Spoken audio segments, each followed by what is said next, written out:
नमस्कार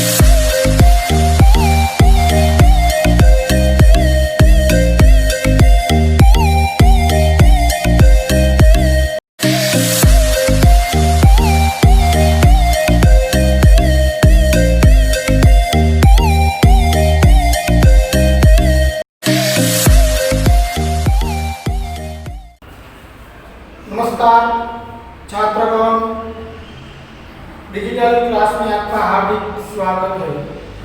तो आज हम कक्षा 6 विषय हिंदी विषयांक पाठ 8 राजा का हिस्सा की पाठ के बारे में आज चर्चा करेंगे।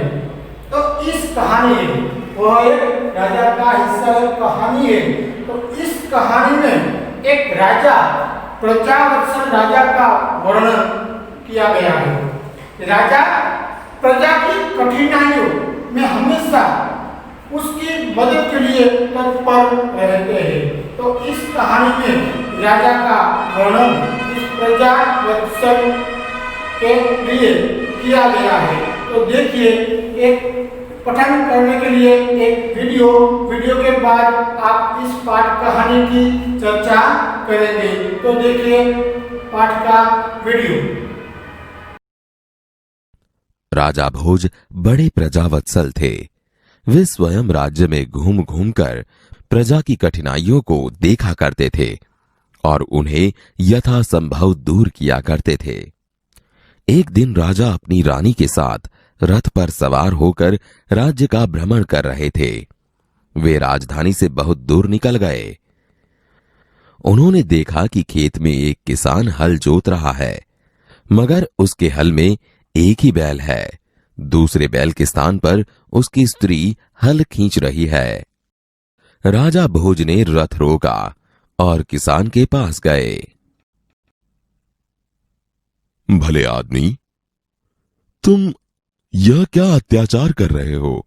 भला कहीं स्त्री को भी हल में जोता जाता है? मेरा एक बैल मर गया है।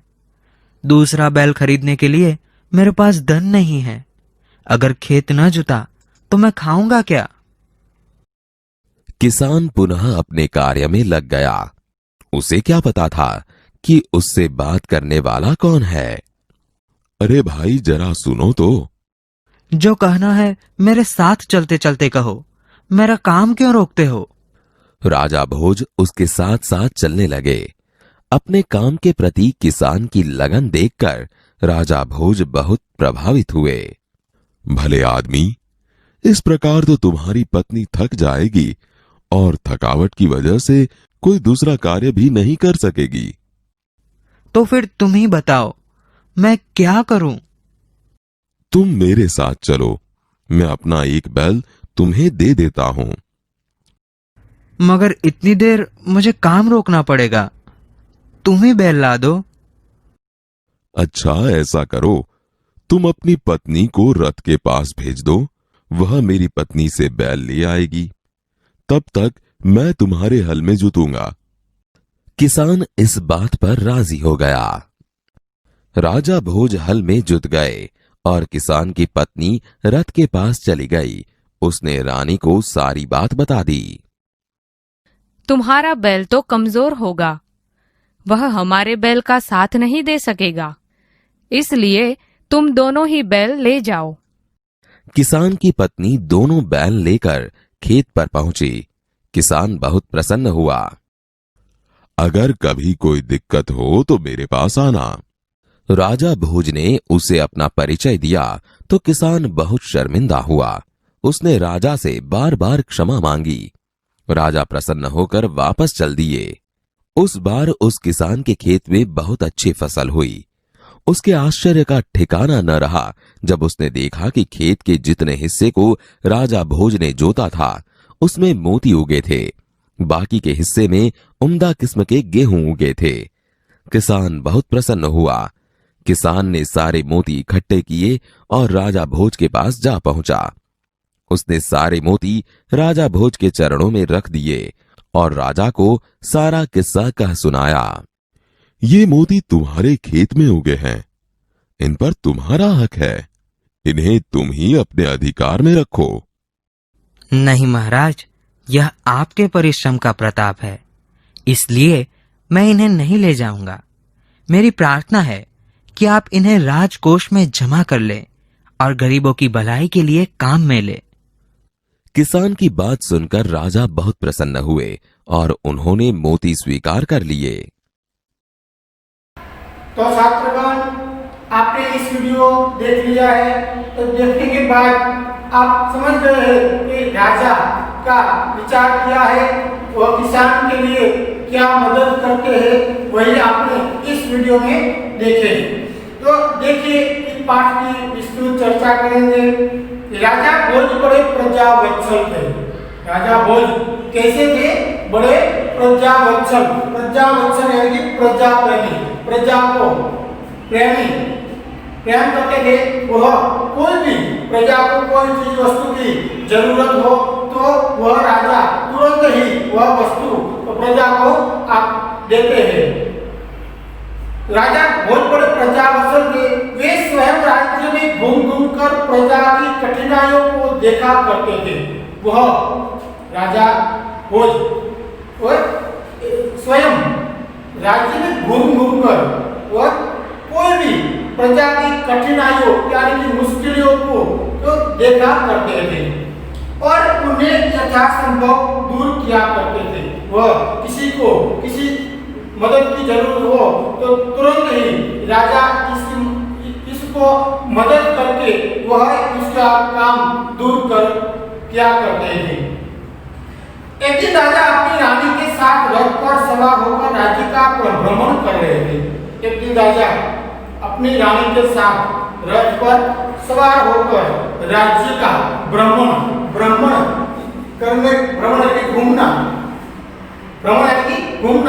घूमने के लिए वह जा रहे थे। वे राजधानी से बहुत दूर निकल गए। वे राजा की नगरी यानी कि राजधानी से वह बहुत दूर निकल गए थे। उन्होंने देखा कि एक खेत में किसान हल जोत रहा था। उन्होंने देखा कि एक खेत में एक किसान हल जोत रहा था। हल को जोत रहा था, मगर उसके हल में एक ही बैल है। मगर उसके हल में एक ही बैल है। दूसरे बैल के स्थान पर उसकी स्त्री हल खींच रही थी। हल खींचने के लिए दो बैलों की जरूरत होती है। तो हल जोतने के लिए एक बैल यानी दूसरी जगह पर उसकी स्त्री हल खींच रही थी। राजा भोज ने रथ रोका और किसान के पास जाकर कहा। राजा भोज वहां रथ रोककर वह किसान के पास जाकर किसान के साथ बातचीत करते थे। तो भले आदमी, तुम ये क्या अत्याचार कर रहे हो? भले आदमी, एक तुम क्या अत्याचार कर रहे हो? भला कहीं स्त्री को भी हल में जोता जाता है? भला ऐसी स्त्री को भी हल में जोता जाता है? वह किसान और राजा भोज दोनों बातचीत कर रहे थे, पर किसान को मालूम नहीं था तो वह राजा भोज है। वह एक आदमी के रूप में देखा करते थे। मेरा एक बैल मर गया है। किसान कहते हैं कि मेरा एक बैल मर गया है। दूसरा बैल खरीदने के लिए मेरे पास धन नहीं है। दूसरा बैल खरीदने के लिए मेरे पास धन रुपया नहीं है। अगर खेत न जुता तो मैं खाऊंगा क्या? अगर मैं खेत में काम न करता तो मैं क्या खाऊंगा? कहकर किसान पुनः अपने कार्य में लग गया। इतना कहकर किसान पुनः यानी कि फिर से दोबारा वह राजा भोज के साथ बात करते करते वह अपने काम में जुट जाते हैं। उसे क्या पता था कि उससे बात करने वाला कौन है? उसे पता नहीं था कि किसान के साथ बात करने वाला वह आदमी कौन है।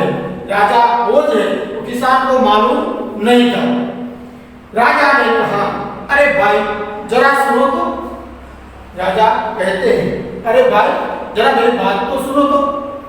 जो कहना है मेरे साथ चलते चलते कहो, मेरा काम क्यों रोकते हो? किसान ने कहा।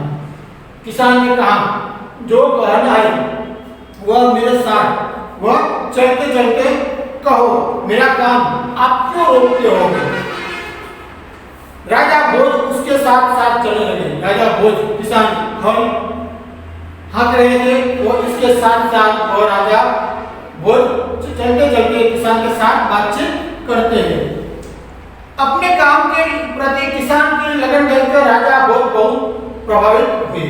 अपने काम के प्रति किसान की लगन, किसान कितना और काम में मशगूल था, वह देखकर राजा बहुत प्रभावित हुए। वह बोले, भले आदमी, इसी प्रकार तो तुम्हारी पत्नी थक जाएगी और थकावट की वजह से कोई दूसरा कार्य भी नहीं कर सकेगी। भले आदमी, इसी प्रकार तुम्हारी पत्नी थक जाएगी, वह थकावट के कारण वजह से वह घर का दूसरा काम भी नहीं कर सकेगी। किसान बोला, तो फिर तुम्हें बताओ मैं क्या करूं? तो किसान कहते हैं, तो तुम्हें बताओ तो मैं क्या करूं? राजा ने कहा, तुम मेरे साथ चलो। राजा ने कहा, तुम मेरे साथ चलो, मैं अपना एक बैल तुम्हें दे देता हूं। मैं अपना, मेरे पास 2 बैल है, इसमें से एक बैल आपको दे देता हूं, मगर इतनी देर मुझे काम रोकना पड़ेगा, तुम्हें बैल ला दो।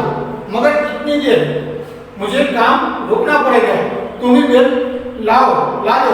किसान बोला, मैं तुम्हारे साथ नहीं आऊं, तुम बैल लेकर वहां आओ, मैं यहाँ से काम करता रहूंगा। अच्छा, ऐसा करो, तुम अपनी पत्नी को रथ के पास भेज दो।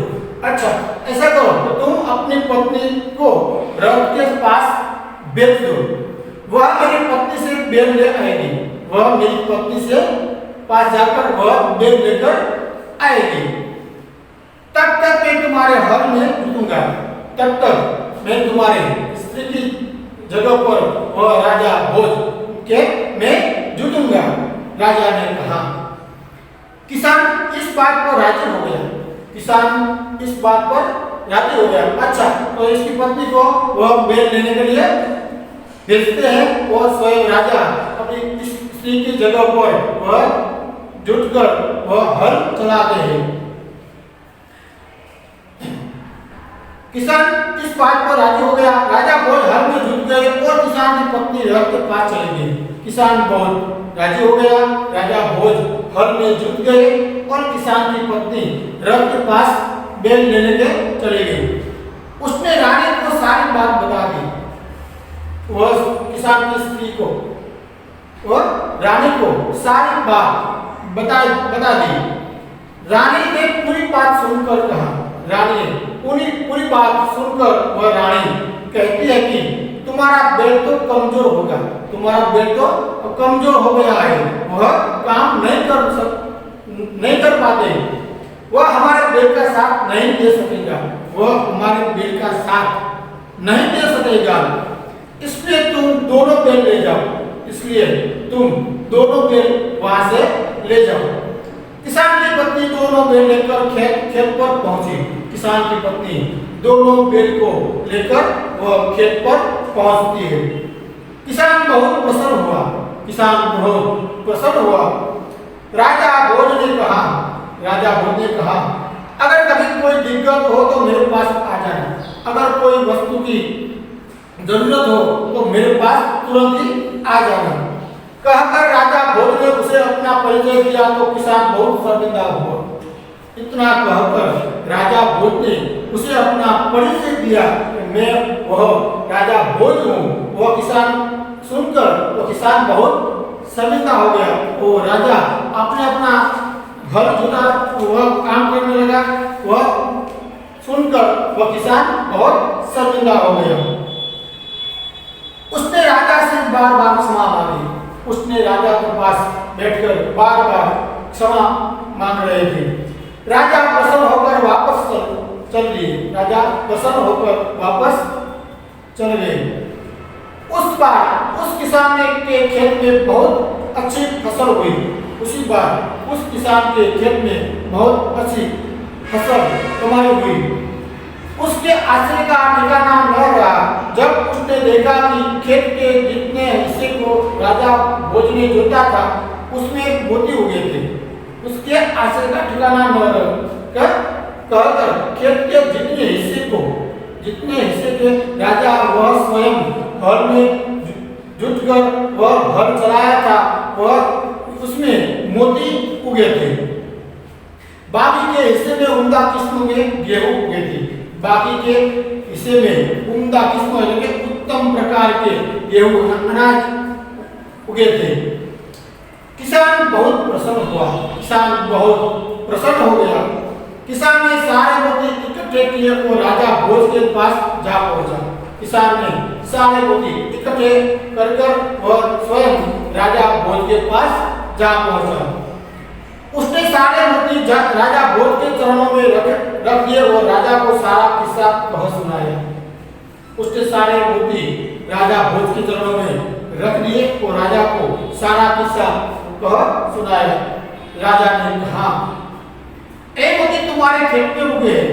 राजा कहते हैं कि ये मोती तो तुम्हारे खेत में उगे हैं, इन पर तुम्हारा हक है, इस मोती पर तुम्हारा हक है, तो इन्हें तुम्हें अपने अधिकार में रखो, इन्हें तुम्हें अपने अधिकार में रखो, तो तुम्हारे पास रखो। नहीं महाराज, किसान कहते हैं कि नहीं महाराज, यह आपके परिश्रम का प्रताप है, यह तो आपके परिश्रम का प्रताप है। वह आप स्वयं मेरे हल में जुटकर वह हल चलाया था, इसी परिश्रम का वह प्रताप है। इसलिए मैं इन्हें नहीं ले जाऊंगा, इसलिए मैं इन्हें नहीं ले जाऊंगा, वह आपके पास रखो। वह किसान कहते हैं, मेरी प्रार्थना है कि आप इन्हें राजकोष में जमा कर ले और गरीबों की भलाई के लिए काम में ले। मेरी एक प्रार्थना है कि आप इन्हें राजकोष में, राजमहल में जमा कर लो और गरीबों की भलाई के लिए काम में ले लो। किसान ने प्रार्थना की, वह किसान ऐसी प्रार्थना करते थे। किसान की बात सुनकर राजा बहुत प्रसन्न हुए और उन्होंने मोती स्वीकार कर लिए। किसान की बात सुनकर राजा बहुत प्रसन्न हुए और उन्होंने मोती स्वीकार कर लिए। तो छात्रगण, यहाँ यह पाठ पूरा करता हूँ। इसके बाद वह स्वाध्याय के प्रश्न है वह अपनी माइक नोटबुक में लिखकर अच्छे अक्षर से वह तैयार कीजिए। आभार।